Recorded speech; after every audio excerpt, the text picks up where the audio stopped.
माननीय गृह मंत्री जी। मान्यवर, संविधान के अनुच्छेद 356(1) के अंतर्गत राष्ट्रपति महोदय द्वारा 13 फरवरी 2025 को जारी की गई उद्घोषणा का अनुमोदन करने का मैं प्रस्ताव लेकर सदन के सामने आया हूं। मान्यवर, हम सब जानते हैं कि हाईकोर्ट के एक फैसले के कारण मणिपुर में दो समुदायों के बीच में आरक्षण संबंधी विवाद के कारण एक जातीय हिंसा का उद्भव हुआ। मान्यवर, ये रायट्स नहीं है ना टेररिज्म है। ये हाईकोर्ट के एक फैसले के इंटरप्रिटेशन के कारण दो समुदायों के बीच में जातीय हिंसा हुई। सभी सदस्यों ने इस पर काफी चिंता व्यक्त की है मान्यवर, और उन्होंने कहा कि भाई तुरंत शांति हो, पुनर्वास के लिए तुरंत प्रयास किए जाएं, केसों की न्यायिक जांच हो और जो पीड़ित है उनकी पीड़ा कम करना और उनका जो नुकसान हुआ है इसकी भरपाई होनी चाहिए। मान्यवर, दिसंबर, जनवरी, फरवरी और मार्च 4 महीने से वहां पर हिंसा नहीं है, और जहां तक कैंपों का सवाल है, पहले से ही इसके अंदर खाने पीने की व्यवस्थाएं, दवाइयां, मेडिकल सुविधाएं, ये सब सुनिश्चित कर लिया गया है। टेक्निकल एजुकेशन, मेडिकल एजुकेशन की वहां पर ऑनलाइन व्यवस्था हो चुकी है। प्राइमरी एजुकेशन के लिए कैंपों के लिए अंदर ही वहां पर वर्ग लगाए गए हैं, जहां इनकी पढ़ने की सुविधा करने का प्रयास किया गया। मैं नहीं कहता कि ये सुविधा अपने घर में रहकर बच्चा पढ़ता है इतनी अच्छी है, मगर हम सब जानते हैं मान्यवर, जब जातीय हिंसा होती है तब ये सारे प्रश्न खड़े होते हैं। मुझे लगता है कि इसको पार्टी के साथ एकदम जोड़ना नहीं चाहिए। मैं इस तरह का जवाब भी देना नहीं चाहता सदन में कि आपके समय में इतनी हिंसा हुई थी, हमारे समय में इतनी हुई, आपके समय से हमारे समय में कम हुई है। हिंसा होनी ही नहीं चाहिए।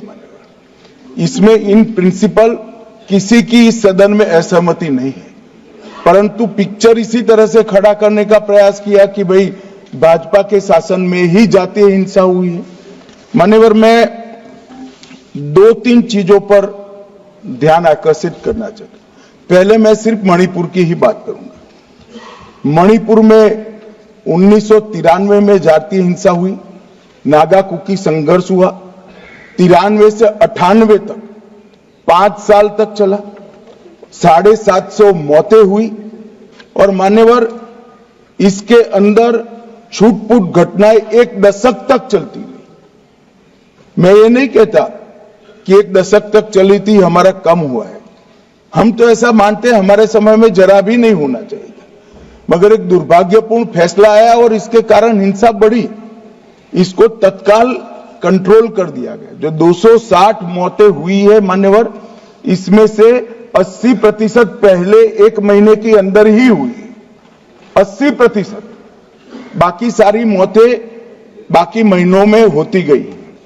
मान्यवर, कुकी पाइते संघर्ष हुआ 97-98 में, 50 से ज्यादा गांव नष्ट कर गए, 40,000 लोग विस्थापित हुए, 352 लोग मारे गए, सैकड़ों घायल हो गए, 5,000 घर जलाए गए।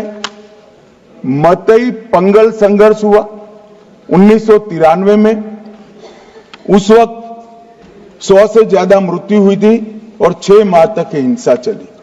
अब मैं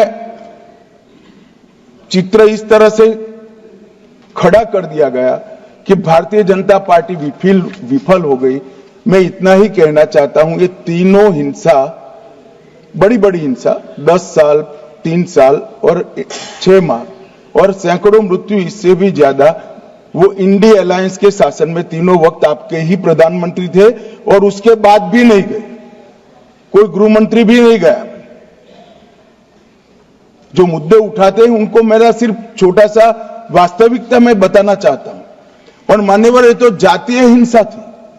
हमारी सरकार आई 2017 में, उसके पहले 5 साल में एवरेज 1 साल के अंदर 212 दिन मणिपुर बंद रहा है। मान्यवर, कोई जातीय हिंसा नहीं थी। लगभग 1000 से ज्यादा एनकाउंटर हो गए। सुप्रीम कोर्ट को संज्ञान लेना पड़ा था। मान्यवर, हमारे 6 साल में एक भी दिन बंद नहीं रहा, ब्लॉकेड नहीं हुआ, हिंसा नहीं हुई। जब एक विशिष्ट परिस्थिति हुई कि सुप्रीम कोर्ट के एक जजमेंट का इंटरप्रिटेशन दोनों समुदायों ने अपने अपने खिलाफ किया, हाईकोर्ट के, और 2 ही दिन में हिंसा भड़क गई। और एक ये भी कहा गया कि इसको नजरअंदाज किया गया। जिस दिन जजमेंट आया उसी दिन यहां से कंपनियां वायुसेना के विमान में मान्यवर वहां रवाना कर दी, कोई नजरअंदाज नहीं किया। इस सब में हम सबकी संवेदनाएं बराबर है, भाई होनी ही चाहिए।